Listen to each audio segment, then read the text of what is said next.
मोदी सरकार में देश का कानून सिर्फ आम जनता पर ही लागू होता है और नहीं तो क्या।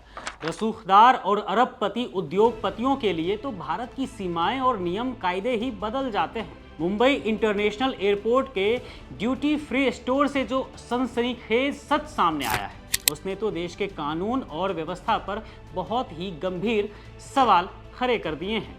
जी हाँ दोस्तों, मामला बेहद ही गंभीर है। भारत सरकार की अपनी ही एक जांच में यह खुलासा हुआ है कि अरबपति गौतम अडानी के कारोबारी समूह द्वारा संचालित मुंबई अंतर्राष्ट्रीय हवाई अड्डे के ड्यूटी फ्री स्टोर्स में खुलेआम कानून की धज्जियां उड़ाई जा रही थी। वहां बिना किसी मंजूरी और लाइसेंस के विदेशी निकोटीन पाउच बेचे जा रहे थे। वो निकोटीन पाउच जिसे खुद भारत सरकार सार्वजनिक स्वास्थ्य के लिए एक बड़ा खतरा मानती है। देश में ई सिगरेट पहले से ही बैन है और निकोटीन के दूसरे विकल्पों के लिए कड़े नियम हैं, लेकिन नियमों को ताक पर रखकर युवाओं को नशे की लत में धकेलने वाले इन अवैध पाउच को धड़ल्ले से बेचा जा रहा था।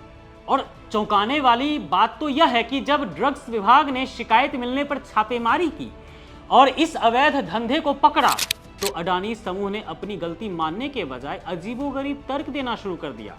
अडानी की कंपनी सीधे हाई कोर्ट पहुंच गई और दावा कर दिया कि एयरपोर्ट का इंटरनेशनल डिपार्चर एरिया तो भारत की सीमा शुल्क सीमाओं के पार आता है, इसलिए वहां घरेलू नियम और ड्रग्स एंड कॉस्मेटिक्स एक्ट लागू ही नहीं होता। यानी सीधे सीधे यह कहने की कोशिश की गई कि एयरपोर्ट के अंदर उनका अपना एक अलग देश चलता है।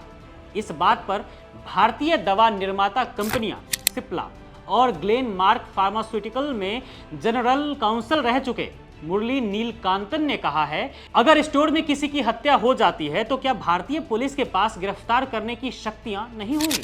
क्या अडानी बंदूकें या गोला बारूद बेच सकते हैं? भारत में हर साल तंबाकू और इससे जुड़े उत्पादों के कारण करीब 13.5 लाख लोग अपनी जान गंवाते हैं। सरकार की अपनी रिपोर्ट कहती है कि 18 से 40 साल के युवाओं में इन निकोटीन पाउच की अवैध बिक्री एक बड़ी चिंता बन चुकी है। इसके बावजूद फिलिप मॉरिस के जिन और व्हाइट फॉक्स जैसे विदेशी ब्रांड्स के पाउच बिना किसी वैध रजिस्ट्रेशन के धड़ल्ले से इंपोर्ट किए जा रहे थे। बिना लाइसेंस ऐसी दवाएं या प्रतिबंधित चीजें बेचने पर कम से कम 3 साल की कैद का प्रावधान है। लेकिन यहां कानून को ठेंगा दिखाते हुए दलील दी जा रही है कि अगर इन पर रोक लगी तो ड्यूटी फ्री बिजनेस का आकर्षण खत्म हो जाएगा। यानी मुनाफे के आगे देश के युवाओं की सेहत और कानून की कोई कीमत नहीं है। यही वो मोड़ है जहां मोदी सरकार की भूमिका पर भी तीखे सवाल उठते हैं।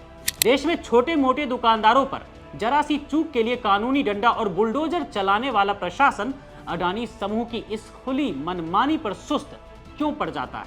क्यों ऐसा लगता है कि जब बात खास दोस्तों के बिजनेस एम्पायर की आती है तो सरकारी एजेंसियां और नियम कायदे कानून अपने आप ढीले हो जाते हैं? कोर्ट में जब इतने गंभीर मामले पर दलीलें दी जा रही हैं, तब सरकार की तरफ से वह आक्रामकता क्यों नहीं दिखती जो दिखनी चाहिए और जो दिखती है आम लोगों के खिलाफ?